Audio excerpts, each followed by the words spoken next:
It's a weird thing as an athlete. I don't know if you've ever felt this way of feeling like you've made it, like you're a starter in the NFL or you're a starter in the NBA, and you think to yourself, man, I hope I don't get exposed so everyone knows I don't belong here. There's a feeling. Imposter syndrome. Yeah, Imposter syndrome, yes. Yeah, that's normal. That is? Do you felt that? Oh, yeah, that's normal. Okay. That's normal. Most, I think Doctor. most, well, it's years of therapy. Yeah, I love that. No, but it's, I think most high achievers in anything, if you asked, I don't know what the percentage is, but it'd be a large percentage of actors, actresses, musicians, professors, like unless you're a narcissist, like that has like delusions of grandeur, like you really do think at times like, oh, I'm going to be exposed. I'm going to be exposed as a fraud. That sucks. Yeah, it'd almost be better to be a narcissist, honestly. It sounds like a nice deal. Like you just don't know. I agree. Do you ever feel that way? Yeah. Like Ignorance. I wish I was like super. Like, I'm that dude. Everyone's like, no, you're not. You're like, you guys are haters, but it's just fucking, you're a narcissist. I gotta become a narcissist 2022. That's gonna be my shit. Narcissist Taylor. Yeah, let's go. Hey, I do want to ask about your therapy. Do you feel like the therapy stuff is where that started to help you make your shift mentally in basketball? Like, what did you learn from therapy about yourself that was holding you back? It's a great question. I think I learned who I was. I think I became more comfortable with who I was. And you guys ever take personality tests? Yeah. With the Enneagram or something like that? Yeah. So, you know, I did a bunch in college. I did them in the NBA. I took one recently. My wife made me take one recently. And like 15, 20 years ago, if I'd taken one, like on the introverted, extroverted scale, I would be like 95% introverted. And if I took one now, like I'd be like 55, 60% introverted. So I'm still introverted, but I like have gotten comfortable enough with who I am and myself and enough confidence in like the person, not the player, but the person. Because I was confident as a person, I could navigate NBA locker rooms. I could be a great teammate. I could be a liaison between the coach and the player. It helped me on the court. You know, I'm just like, I think it gave me a sense of perspective about who I was and my value as a human being. Again, it's like I'm 19 and everybody's like, fuck you. You know, you drink your own pee. The best t-shirt I ever saw, I was at Maryland my sophomore year, and these guys had these white t-shirts done and my picture was on the front. So I went a little closer to see what it said. And on the front, it said, when I grow up, I want to name my kid JJ Redick. And so when I got close enough, they turned around so that I could see what was written on the back. And it said, and beat him every day. Which is just fucking insane. Yo, that's savage. Savage, right? God. So like, I'm 19. I'm like, fuck, dude. You know, so I think Did you drink your own piss? No, I never have. But it was a very clever thing. You got to try it. So I think it was like becoming like just confident. Like I don't think it's egotistical to be like sure of yourself. You know what I mean? You can still be sure of yourself and be self-aware enough to know when you're wrong, to know when you fucked up, to know that it's not all about you. Like my dad, that was the greatest piece of advice I've ever gotten in my life. He'd tell me that every day as a kid. I'd complain about something. He'd be like, JJ, it's not always about you. It's not always about you. That helped me, you know, as a basketball player in a team sport. It helped me navigate everything. I think that's what it came down. That's the real benefit.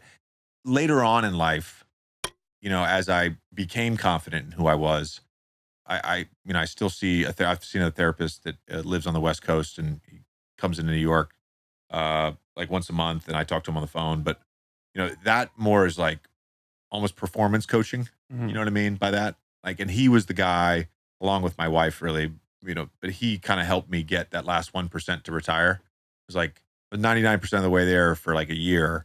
And it was such a hard thing to let go of. And so him and I like met a couple times. We did a bunch of these like time value proposition exercises, and we worked through some things, why I want to play, why I don't want to play.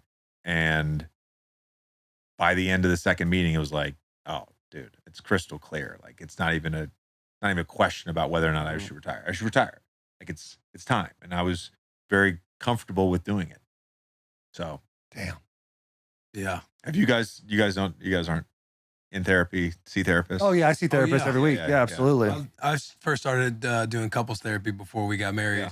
and then we like fell in love with the whole therapy aspect, Yeah. like emotional intelligence, all that stuff. Like Yeah. I like love like looking into that stuff because I feel like your psyche, it's Yeah. like everything, right?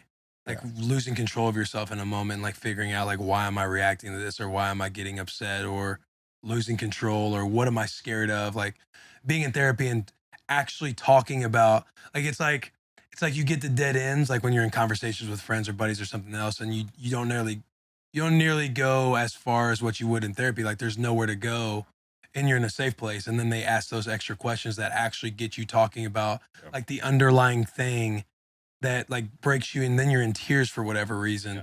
And then you come out of it and you're like, you start learning about yourself a lot more. So I'm glad that Therapy's this is a safe space for us. This is- yeah. this is This a is safe a space. safe space. This is definitely a safe space. This is- You work with what's the dude's name you work with? Armando. Armando. He's part of Cheat Code, and he's like supposed to do a bunch of things. He does like sound waves and different songs and stuff like that. And you put those on. He talks you through stuff, and it's pretty cool because you talk about what's bothering you in this moment. It's like a present feeling. Like what's the thing that's bothering me the most? And he'll be like, all right, look forward. Like how do you feel when you look forward and think about it? You're like, well, I feel this way. And then you look right and look left, and if you're really present, you can notice like when you look, whether it's right or left or middle, like some areas feel worse or better than others. Really? So whatever's worse, he'll be like, all right, let's start there. Or sometimes we'll start what's better.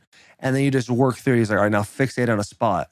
And then every 60 seconds, he'll be like, what are you thinking about right now? And then you start talking to him. And then at one point while you're talking, you'll be rambling. He'll be like, stop right there and go with that. And then you just kind of keep working through it.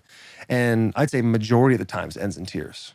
Really? Because you're just trying to figure out, why do you do certain things so that other people approve of you when you can't just approve of yourself? Like, what is that from being a child or whatever? And like, how do you get to a point where you're the only one trying to prove something to yourself? And it's like you said, like the whole growth thing it's the most important thing. It's the most important thing as a human to do. And we talk about reading, like we're both like trying to read more.